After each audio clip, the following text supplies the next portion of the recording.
ನಮಸ್ಕಾರ ಆತ್ಮೀಯರೇ, media house ಕನ್ನಡಗೆ ಸ್ವಾಗತ. ಬಿಗ್ ಬಾಸ್ ಸೀಸನ್ 12 ಮುಗ್ದಿದ್ದು ಆಯ್ತು. ಈಗಾಗಲೇ ಸೀಸನ್ 13ರ ತಯಾರಿ ಶುರುವಾಗಿದ್ದು ಆಯ್ತು. ಬಿಗ್ ಬಾಸ್ ಮುಗಿದು 3 ತಿಂಗಳಾದ್ರು ಜನ ಅದರ ಹ್ಯಾಂಗ್ ಓವರ್ ನಿಂದ ಇನ್ನೂ ಹೊರ ಬಂದಿಲ್ಲ. ಇನ್ನೂ ಕೂಡ ಬಿಗ್ ಬಾಸ್ ನೆನಪಲ್ಲೇ ಇದ್ದಾರೆ. ಯಾವಾಗ ಬಿಗ್ ಬಾಸ್ ಸೀಸನ್ 13 ಶುರುವಾಗುತ್ತೋ, ಯಾವ್ಯಾವ ಸ್ಪರ್ಧಿಗಳು ಬರ್ತಾರೋ ಅಂತ ತುದಿಗಾಲಲ್ಲಿ ನಿಂತಿದ್ದಾರೆ. ಯಾಕಂದ್ರೆ ಸುಮಾರು 4 ತಿಂಗಳುಗಳ ಕಾಲ ಕರ್ನಾಟಕದ ಬಹುತೇಕ ಮಂದಿ ಟಿವಿಗೆ ಫಿಕ್ಸ್ ಆಗಿ ಬಿಡ್ತಾರೆ.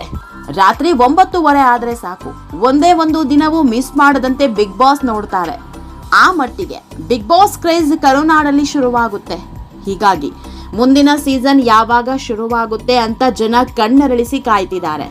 ಬಿಗ್ ಬಾಸ್ ಸೀಸನ್ ಮುಗಿದು 3 ತಿಂಗಳಾಗಿದೆ, ಆದ್ರೆ ಇವತ್ತಿಗೂ ಅದರ ಕ್ರೇಜ್ ಕಮ್ಮಿಯಾಗಿಲ್ಲ. ಬಹುಶಃ ಸೀಸನ್ 13 ಶುರುವಾಗೋವರೆಗೂ ಈ ಕ್ರೇಜ್ ಹೀಗೆ ಇರುತ್ತೆ ಏನೋ ಬಿಡಿ.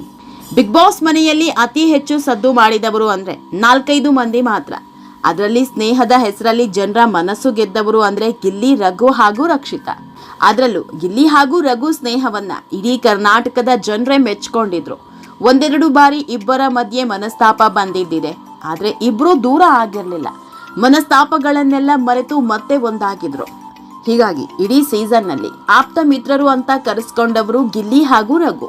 ಬಿಗ್ ಬಾಸ್ ನೋಡೋ ವೀಕ್ಷಕರಂತೂ ಇವರಿಬ್ಬರನ್ನ ವಿಷ್ಣು ಹಾಗೂ ಅಂಬರೀಷ್ಗೆ ಹೋಲಿಸಿದ್ರು. ನಿಮ್ಮಿಬ್ಬರದ್ದು ಅಂತ ಸ್ನೇಹ ಅಂತ ಕೊಂಡಾಡಿದ್ರು. ಗಿಲ್ಲಿಯನ್ನ ತುಂಬಾ ಇಷ್ಟಪಡ್ತಾ ಇದ್ದ ರಘು ಬಿಗ್ ಬಾಸ್ ಮುಗಿತಾ ಇದ್ದಂತೆ, ನೀನು ನಮ್ಮನೆಗೆ ಬರಬೇಕು, ನಾನೇ ನಿನಗೆ ಮಟನ್ ಅಡುಗೆ ಮಾಡಿ ಬಡಿಸ್ತೀನಿ, ಮಿಸ್ ಮಾಡದೆ ನಮ್ಮನೆಗೆ ಬರಬೇಕು ಅಂತ 2-3 ಬಾರಿ ಬಿಗ್ ಬಾಸ್ ಮನೆಯಲ್ಲಿದ್ದಾಗಲೇ ಹೇಳಿದ್ರು. ಅದರಂತೆ ಬಿಗ್ ಬಾಸ್ ಮುಗಿದ್ಮೇಲೆ ಆಹ್ವಾನವನ್ನು ಕೊಟ್ಟಿದ್ರು. ಆದ್ರೆ ಗಿಲ್ಲಿ ಮಾತ್ರ ಸ್ನೇಹದ ವಿಷಯದಲ್ಲಿ ಹಿಂದೆ ಬಿದ್ರು ಅನ್ಸುತ್ತೆ. ಬಿಗ್ ಬಾಸ್ ಮುಗಿದು 3 ತಿಂಗಳಾದ್ರೂ ಒಂದೇ ಒಂದು ದಿನವೂ ತನ್ನ ಸ್ನೇಹಿತರನ್ನ ಭೇಟಿಯಾಗಬೇಕು ಅನ್ನೋ ಮನಸ್ಸು ಮಾಡಿಲ್ಲ. ಆದ್ರೆ ರಕ್ಷಿತಾ ಮತ್ತು ರಘು ಮಾತ್ರ ಬಿಗ್ ಬಾಸ್ ಮನೆಯಲ್ಲಿ ಹೇಗಿದ್ರು ಈಗಲೂ ಹಾಗೆ ಇದ್ದಾರೆ. ಪದೇ ಪದೇ ಭೇಟಿಯಾಗ್ತಾರೆ. ಅಣ್ಣ ತಂಗಿ ಅನ್ನೋ ಬಾಂಡಿಂಗ್ ನಲ್ಲೇ ದಿನ ಕಳೀತಾ ಇದ್ದಾರೆ.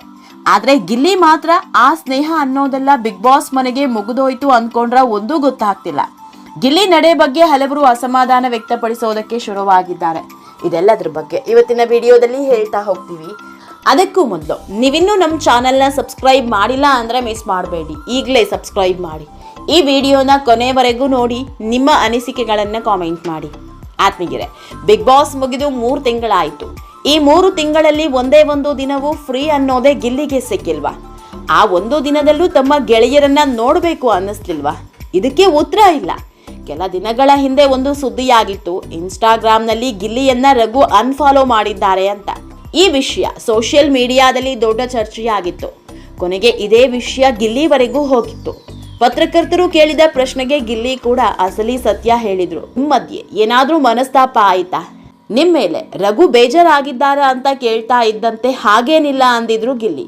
ರಘು ಅಣ್ಣ ನನ್ನನ್ನ ಅವ್ರ ಮನೆಗೆ ಕರೆದಿದ್ರು, ಆದ್ರೆ ನನಗೆ ಹೋಗೋದಕ್ಕೆ ಸಮಯ ಸಿಕ್ಕಿಲ್ಲ. ಇನ್ನೊಂದು ಸ್ವಲ್ಪ ದಿನದಲ್ಲಿ ಹೋಗ್ತೀನಿ. ಅವರಿಗೆ ನನ್ನ ಮೇಲೇನೂ ಬೇಜಾರಿಲ್ಲ, ಅದ್ಯಾಕೆ ಅನ್ಫಾಲೋ ಮಾಡಿದ್ರೋ ಗೊತ್ತಿಲ್ಲ ಅಂದಿದ್ರು. ಇದಾಗಿ ಸುಮಾರು 1.5 ತಿಂಗಳ ಮೇಲಾಯಿತು. ಅವತ್ತಿನಿಂದ ಇಲ್ಲಿವರೆಗೂ ಗಿಲ್ಲಿ ಅಷ್ಟೊಂದು ಬ್ಯುಸಿ ಇದ್ದಾರ? ತಮ್ಮನ್ನ ಇಷ್ಟಪಡೋ ಸ್ನೇಹಿತನ ಮನೆಗೆ ಒಂದಿನ ಹೋಗಿ ಬರೋದಕ್ಕೂ ಆಗದಷ್ಟು ಬ್ಯುಸಿಯಾಗಿ ಹೋದ್ರ ಅನ್ನೋ ಪ್ರಶ್ನೆ ಹುಟ್ಕೊಂಡಿದೆ. ಬಿಗ್ ಬಾಸ್ ಮುಗಿದ ಆರಂಭದಲ್ಲಿ ಸಿಕ್ಕಾಪಟ್ಟೆ ಬ್ಯುಸಿ ಇದ್ರು ಬಿಡಿ, ಜನ ಹೊರ ಹೋಗೋದಕ್ಕೂ ಬಿಡ್ತಾ ಇರ್ಲಿಲ್ಲ. ಆದ್ರೆ ಈಗ ಪರಿಸ್ಥಿತಿ ಹಾಗಿಲ್ಲ. ನಮ್ಮನ್ನ ಇಷ್ಟಪಡ್ತಾರೆ ಅಂದ್ರೆ ಅವರಿಗಾಗಿ ಒಂದಿನ ಮೀಸಲಿಡೋದಿಕ್ಕೆ ಆಗಲ್ವಾ ಹೇಳಿ? ಗಿಲ್ಲಿ ಕೂಡ ಇನ್ಸ್ಟಾಗ್ರಾಮ್ನಲ್ಲಿ ಕಾವ್ಯ, ರಕ್ಷಿತಾ, ಸ್ಪಂದನಾರನ್ನ ಫಾಲೋ ಮಾಡ್ತಾ ಇದ್ರು, ಆದ್ರೆ ರಘು ಅವರನ್ನ ಮಾಡ್ತಾ ಇರ್ಲಿಲ್ಲ. ಬಿಗ್ ಬಾಸ್ ಮನೆಯಲ್ಲಿ ರಘು ಹಾಗೂ ರಕ್ಷಿತಾ ಅಣ್ಣ ತಂಗಿ ಅಂತೆ ಇದ್ರು, ಈಗಲೂ ಹಾಗೆ ಇದ್ದಾರೆ. ಬಿಗ್ ಬಾಸ್ ಮುಗಿದ ಇಷ್ಟು ದಿನದಲ್ಲಿ 4-5 ಬಾರಿ ಮೀಟ್ ಆಗಿದ್ದಾರೆ. ಮೊನ್ನೆ ರಘು ಅವರ ಜಿಮ್ಗೆ ಹೋಗಿ ವರ್ಕೌಟ್ ಮಾಡಿ ಬಂದಿದ್ದಾರೆ.